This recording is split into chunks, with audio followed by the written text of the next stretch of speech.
Salut à tous, j'espère que vous allez bien. Voilà un petit peu à quoi ça ressemble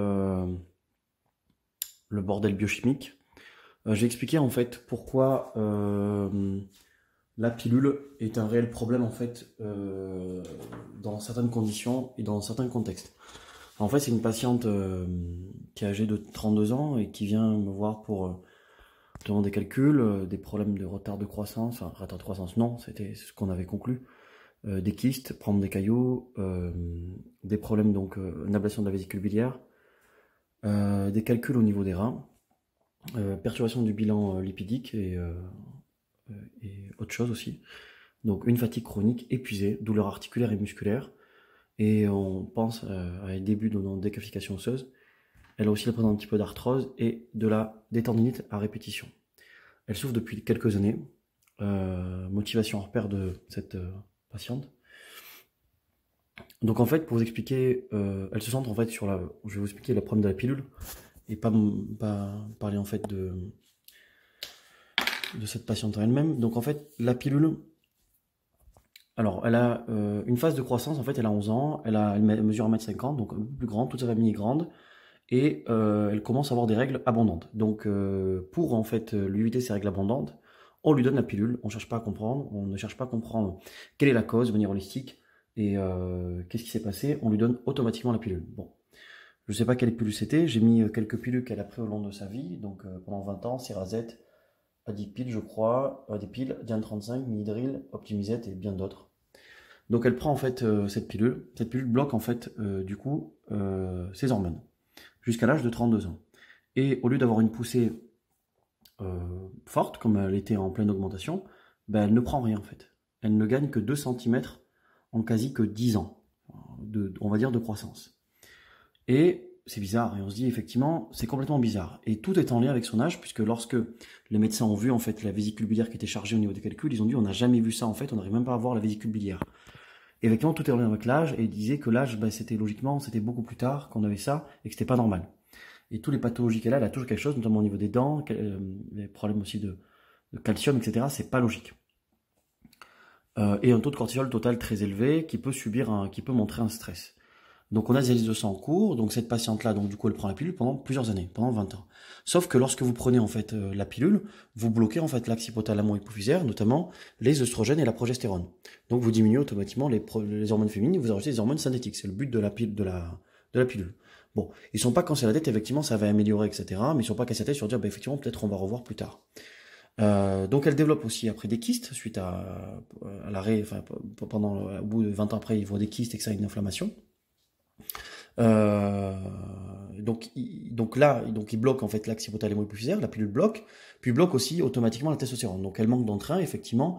Elle me disait en cours, bah, lorsqu'elle était jeune, bah, manque de motivation, manque d'envie, en fait, ça c'est la testostérone, et ça crée aussi de la cellulite. Donc là, elle aussi, elle a prise de poids. Hein. Elle n'arrive pas à avoir, en fait, elle a pris que du poids.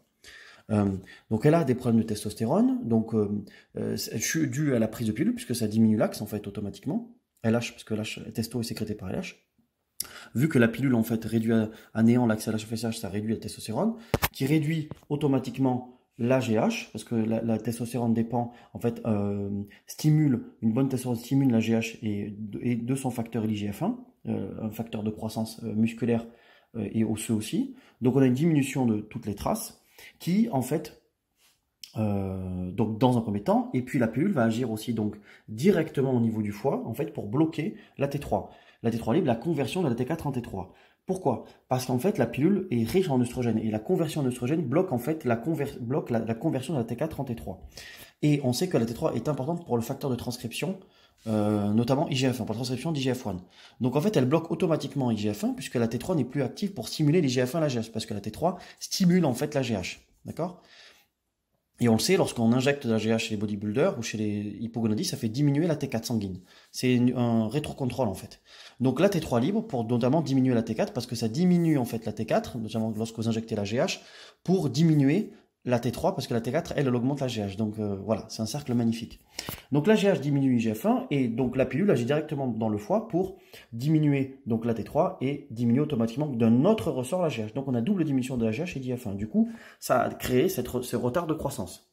Donc ce retard de croissance qui a créé plus tard, chez cette femme à 32 ans, cette jeune fille, développement donc retard musculaire et osseux, elle a des gros problèmes articulaires et musculaires, et de l'arthrose et des tendinites, à 30 ans. D'accord. Pour vous montrer quoi en fait? Que la prise de pilule dans un contexte donné a créé en fait tous ces problèmes. Et on ne sait pas d'où vient ça, ce qu'on sait c'est juste que ça dégénère et que c'est pas normal. Et en effet, là, le seul point qui a été essentiel dans sa vie, c'est l'âge. Enfin, au niveau physiologique, c'est l'âge et notamment la prise de pilule.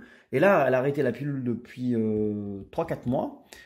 Et en effet, son médecin veut lui imposer la pilule alors qu'elle a tout ça. Et vraiment des problématiques aussi avec les caillots, tout ce qui est thrombose veineuse. Donc, pour vous dire en effet que la pilule peut vraiment dézinguer le corps et qu'en effet, de manière holistique, on ne doit pas conseiller la pilule à des gens qui ont déjà des problèmes comme ça. Et sa gynéco lui ordonne en fait de donner la pilule. Elle lui dit il faut prendre la pilule. Et on lui dit voilà le choix des pilules. Mais juste pour le dire en fait, vu que tes ovaires sont déjà fatigués, on va les mettre au repos comme ça quand tu veux tomber enceinte, ça sera cool. Mais et par contre cette patiente peut mourir si elle a déjà ces problèmes en fait. Voire cardiovasculaire, parce que son HDL est très très bas. Elle a des problèmes lipidiques, elle a une hypertriglycéridémie, chose que je n'ai pas précisé en fait. Donc en fait, ce qui montre que la pilule peut vraiment dézinguer votre corps et peut perturber tout ça, et tout ce qui est retard de croissance, alors que cette patiente n'avait pas de retard de croissance, et que tout ça va bien, surtout c'est 1m80, etc. Et tous les développements que l'on a là, et donc ce qui cause peut-être 20 ans plus tard des problématiques, mais on n'a pas d'études scientifiques qui montrent les problèmes de la pilule pendant des années et plus tard. Or on devrait avoir des études qui montrent l'importance de la pilule, enfin l'impact de la pilule au niveau santé. Et je pense que les cliniciens devraient être beaucoup plus prudents sur la prescription de pilules, notamment. Et les gens, les personnes, en fait, le grand public doit être conscient de ce qu'ils prennent. La pilule, c'est pas sans effet secondaire. Et ça peut être dangereux et problématique, comme l'explique la notice, notamment lorsque vous prenez la pilule. Attention, ne jamais utiliser, et vous lisez la notice, tout est écrit, tout est conseillé. Donc voilà, on peut dire que cette pilule a causé une problématique pour cette patiente, notamment tout ce qui est retard et aussi problématique de santé. On va tout faire pour essayer d'éviter et de ralentir, mais voilà, des analyses sont en cours, on a des autres collègues qui travaillent dessus. Et donc faites attention à ce que vous faites. La pilule c'est pas un M&M's, et comme vous pouvez le voir, je déplore en fait que certains cliniciens, et là c'est sa gynécologue qui l'a mis sous pilule à 11 ans pour créer tous ces problèmes de santé. C'est la seule chose qui a été faite, et c'est pas normal d'ailleurs qu'on puisse autoriser ça. Voilà.